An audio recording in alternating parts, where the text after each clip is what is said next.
Hey everyone, you're watching the Esperanza 243. Look, different angle.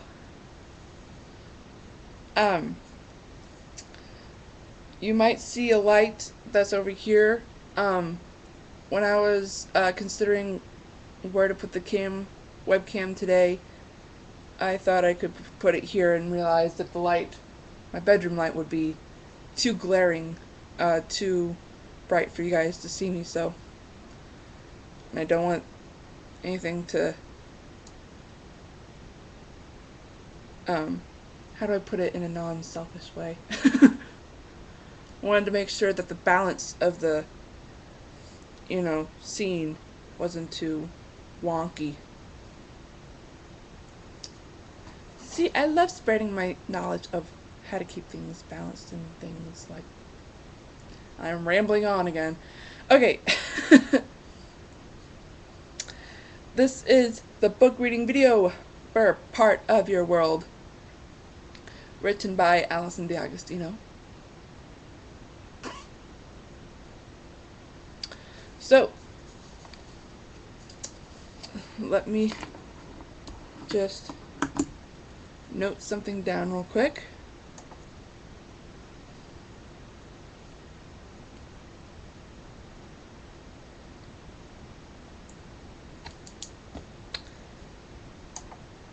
Here it goes.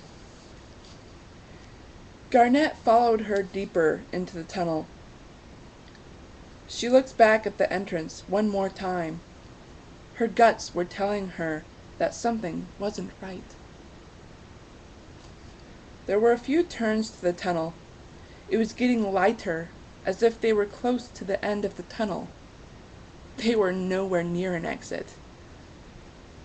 Soon they came to a point in the tunnel where it was really big and roomy.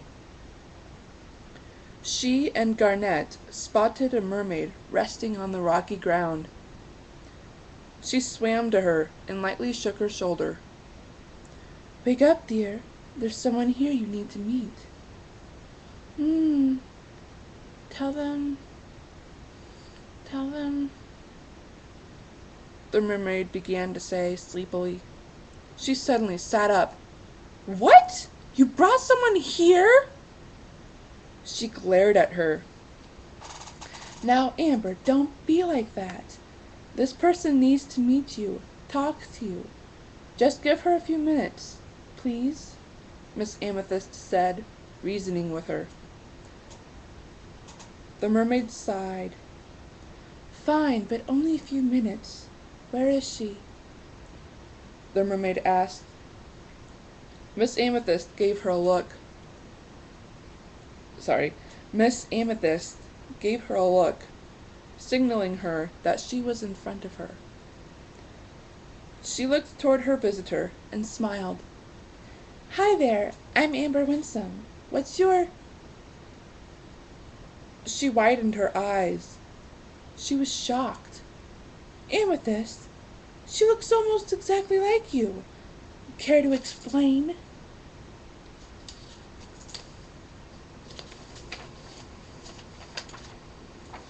Miss Amethyst smiled and thought about her response.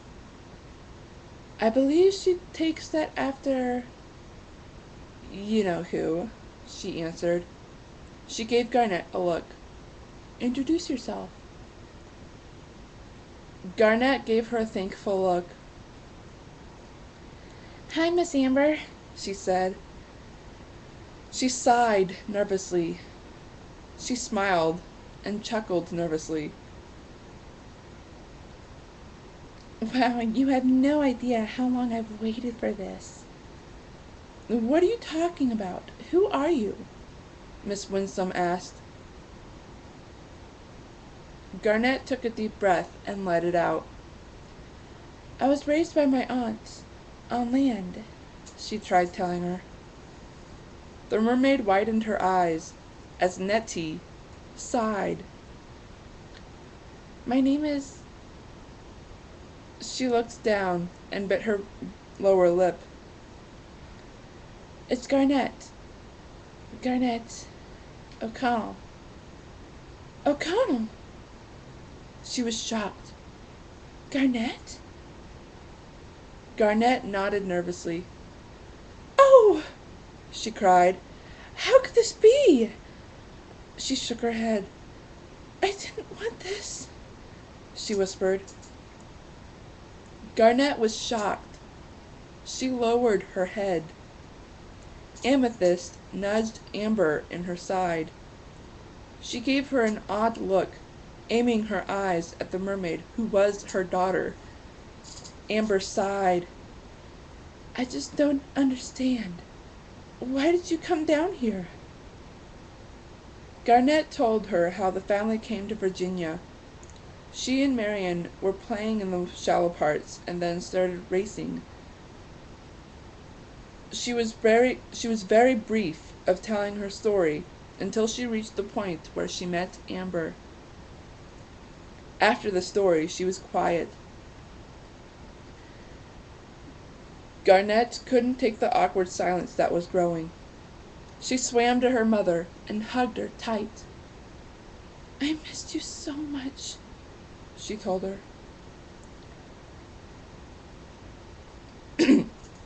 "I missed you so much," she told her.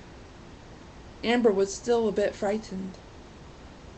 Then she remembered how long it had been since she saw her baby. She hugged her tightly. "I've been looking for you for the past 6 years," Amber whispered. Her daughter nodded. "I know. Amethyst told me." They let go of their hugs and smiled at each other. She bit her lower lip again. "Why did you fake your death?" Amber stared at her. "What are you talking about?" Garnett became worried and confused. "Aunt Kaylee told me you died soon after I was born. Someone in the family told her you died committing suicide." She and Amethyst gasped. She shivered. "Who would do such a thing?" she whispered. "I didn't claim a death at all, sweetie." Amber told her. "I left a note to Kaylee saying that I was running away. I couldn't... Oh gosh, who would do such a thing?" She was so confused and frightened. Aunt Kaylee and other family members thought it was suspicious." She tried remembering what her aunt said. "The only ones who weren't suspicious were my grandfather, grandmother, and a couple of my great aunts and uncles." Amber narrowed her eyes. "I should have known Mother was involved," she hissed. "She never did like the habits I had, even the normal ones." Then she widened her eyes. "I bet Kaylee never got my note." She gasped as Garnett stared at her in confusion and shock. "Kaylee!" She looked at her daughter. "How is your aunt? And your father?" "They're fine." She smiled. "I'm not sure how young I was, but they got married and adopted a son. Aunt Kaylee and Dad got divorced 2 years ago. Patrick lives with Dad now. I'm in high school, as a junior. Marion is in her new apartment in Virginia. She's going to a cooking school." "Wow, those are some achievements." Garnett chuckled and smiled faintly. "Yeah, it's what happens in 15 years. Amber put her arm around her daughter's shoulders, and they took a long swim together further down the tunnel. Amethyst stayed behind. "You know, I find it odd. You do look more like one of our distant relatives than me and your father," she said. "The only trait you have from us is the brown and red hair." She gasped. "That reminds me, you won't believe who I met in Aquatica today." "Who'd you meet?" her mother asked curiously. "I met Mr. Ezra, Miss Darla, the psychic. Oh, and King Adelaide. Not to forget you and Amethyst, of course," she said, giving her a teasing look. Amber widened her eyes. You met Miss Darla and the king? What are they like? King Adelaide is a nice man. If someone interrupts politely, he lets them talk. He's an emotional person, too. And Miss Darla, she's really nice. She does predict events. Oh, and her cove walls can make merfolk fall asleep and dream of their fears. I heard about her cove walls. I had a friend who was one of them. He's hardly afraid of anything now, except spiders. He must have been on land at some point. It was quiet for a while. Garnett sighed. Do you know how long I've known Aunt Kaylee as a mother? I wouldn't know, dear, she replied, brushing her fingers in her daughter's hair. I've known her as a mom for 15 years. Amber widened her eyes. She never told you? She shook her head. She didn't tell me until I turned into a mermaid a few days ago. Her mother widened her eyes. I knew that mermaid had to be you. I felt it in my bones. She even told me of the nightmare you used to have. Her mother froze. Garnett turned toward her. She told me all the details she could remember. And when I was in Miss Darla's cove, I fell asleep to the pattern in her walls. I dreamt of the entire nightmare, every little detail. The parts of the nightmare you remember is from her memory. Amber covered her mouth as she widened her eyes. Her memory? My nightmare is part of someone's memory? Her daughter nodded. The girl was actually a mermaid, she started off. She went up to the surface to relax and be herself. She saw that ship before the storm started. Then a friend of hers, Quentin she called him, tried to convince her to come back to Aquatica or her uncle would have her fins. When that happened, a small storm was brewing. But when Quentin told her uncle what she was doing, the storm got worse.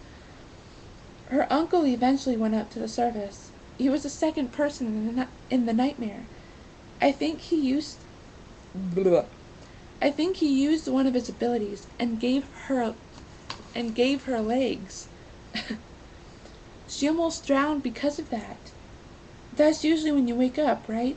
Because one of the waves crashed into you? Her mother nodded. Well, there's more. After a few minutes, her uncle couldn't take it anymore. The young girl was about to drown. He used his trident to save her and sent her away. He even made sure she would forget what happened that night. He also used his trident on himself to forget what happened. Amber gasped. His trident? You mean her uncle was the king? No. She shook her head. Her mom got confused. Her uncle is the king. Amber widened her eyes. How do you know for sure that he is the king? Mom, I had that dream before I met King Adelaide. When I told him every detail of that night, he remembered everything. He and his niece were somehow able to remember the pain of that night, and I think, because of that pain, they were able to remember certain parts. His niece remembered she almost drowned and felt like she was torn apart. He remembered he was disappointed and felt like he tore her apart for a good reason. Wow, Amber whispered. She'll never figure out who she is related to. That's sad. Garnett sighed. She never did. All this happened over 100 years ago. And that is where I stop. Ooh, my throat hurts. Alright, everyone.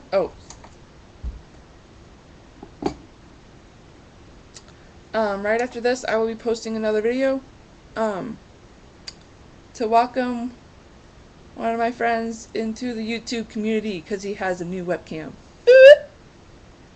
I, this is the Esperanza 243 signing off.